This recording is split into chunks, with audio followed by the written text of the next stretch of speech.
देखिए, मैं समझता हूँ आज की ये शहादत दिवस जो 60वीं है, 1965 की लड़ाई में जिस तरह से वीर अब्दुल हमीद जी ने बहादुरी दिखा के और उस लड़ाई की जीत में एक बहुत महत्वपूर्ण योगदान दिया और अपने जीवन को अर्पित किया राष्ट्र के लिए।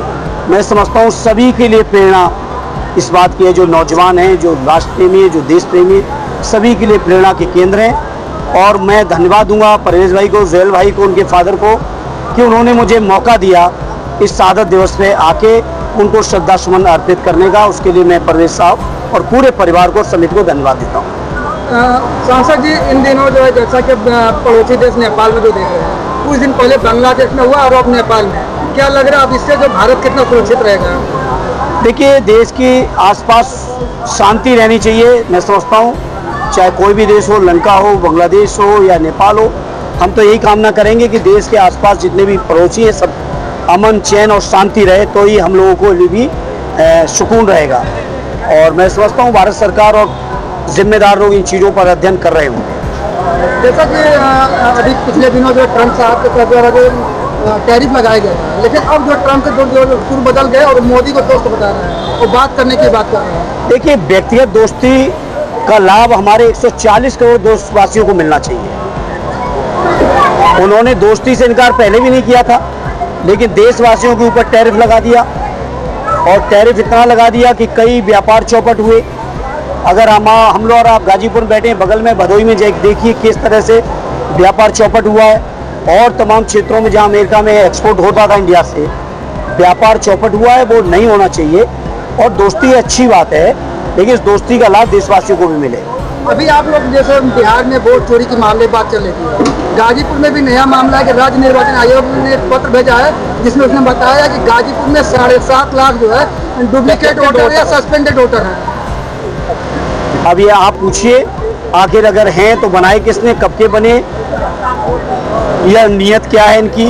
उन 7.5 लाख लोगों की लिस्ट लीजिए और वेरीफाई करिए। 7 विधानसभाएं हैं गाजीपुर के अंदर, तो ऑन एन एवरेज हर विधानसभा में लगभग 1,07,000 वोट आपके हिसाब से इनवैलिड हो रहे हैं या गलत है? ऑन एन एवरेज हर विधानसभा में।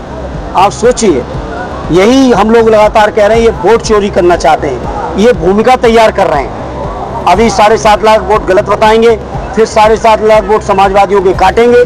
ये केवल तैयारी हो रही है।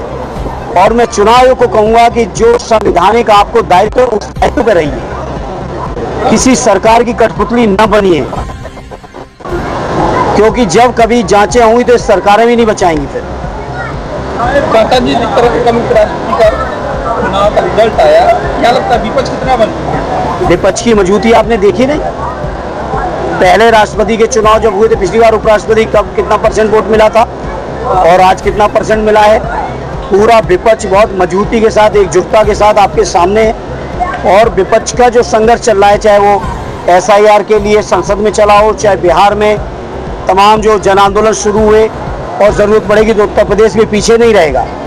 मैं समझता हूँ विपक्ष बहुत मजबूती के साथ एकजुट है और सरकार अब बहुत उहापोह में फंस चुकी है और बहुत कमज़ोर सरकार है। मजबूत सरकार नहीं रही अब मजबूर सरकार है, बैसाखियों की सरकार है ये। कुछ क्रॉस वोटिंग भी इसमें हुआ होंगे? नहीं, इनवैलिड जरूर हुए, क्रॉस वोटिंग की ऐसी कोई मुझे सूचना नहीं। सांसद जी, एक सवाल, गाजीपुर में एक वीडियो भी सोशल मीडिया वायरल हो रहा है कि जहुराबाद विधानसभा से अफजाल अंसारी की बेटी नूरिया अंसारी प्रत्याशी हो सकती है। ऐसे में इस बात की आप कितनी सत्ता मानते हैं? देखिए, राष्ट्रीय अध्यक्ष जी आदरणीय अफजाल साहब और पार्टी के लीडरशिप फैसला ले लेगी। वो कौन बड़ी चीज़ है? वो कोई बड़ी चीज़ नहीं है, तो पार्टी लोग समय फैसला ले लेंगे। हाँ, इतना ज़रूर मैं कह दूंगा आज इस मौके पर, आप सबने सवाल कर दिया है, जहुराबाद हर हालत में समाजवादी लोग जीत के आएंगे। लोकसभा के चुनाव में भी जीते थे, उससे पहले विधानसभा के गठबंधन में भी जीते थे। जो जीते वो भी समाजवादियों की ताकत पे जीते। और आने वाले 27 में समाजवादी पार्टी अपनी ताकत पर, अपने सिंबल पर उम्मीदवार कौन होगा राष्ट्रीय अध्यक्ष जी तय कर लेंगे। अफजाल साहब उसमें सहयोग करेंगे, पार्टी हमारी स्थानीय सहयोग करेगी, लेकिन जो भी उम्मीदवार होगा हमारा, वो 100% जीतेगा। ऐसे में अब्बास अंसारी की अगर बात किया जाए तो जिस हिसाब से उनके कोर्ट से सजा होने के बाद सुबह अचानक से उनका संडे के दिन भी खोल कर जो थोड़ा सा रद्द किया गया, लेकिन जब कोर्ट से उनका आदेश हुआ है उसकी बहाली में भी कम से कम 15 दिन से ऊपर लगा। देखिए बहुत सारी चीज़ें हुई, ये आई थिंक उनकी बात कर रहे हैं आप, अब्बास भाई, जी बहुत सारी हुई। अफजाल साहब को यहाँ से बाइज्जत बरी हुए, निर्वाचित हुए और शपथ में दिक्कत आई, आप सब जानकारी है, यहाँ के जो हमारे सांसद हैं, शपथ कराने में दिक्कत आई। तो बहुत सारी चीज़ें हैं जिनसे लड़ना पड़ रहा है। जिस दिन कोर्ट ने सजा की थी, संडे के दिन आप सही कह रहे हैं, नोटिफाइड किया गया था। जब माननीय उच्च न्यायालय ने उस फैसले को बदल के उनकी सदस्यता को बहाल किया, तो कल जाके या शायद परसों मिला है ऑर्डर, परसों शाम को ऑर्डर मिला है। तो ये तो सिस्टम के बारे में आप सब लोग भी समीक्षा करिए तो अच्छा होगा। हम समाजवादी लोग तो समीक्षा भी किए हैं और जानकारी भी है और पता भी है ये क्या क्या करेंगे। सर, राष्ट्रपति के चुनाव के लिए जो मोदी जी का वोटिंग करने के लिए तो चुनाव आयोग के लोग खड़ा हो गए, क्या कहेंगे? अब हम क्या कहें इसमें, ये आप ही लोग समीक्षा करें, हम क्या कहें। यानी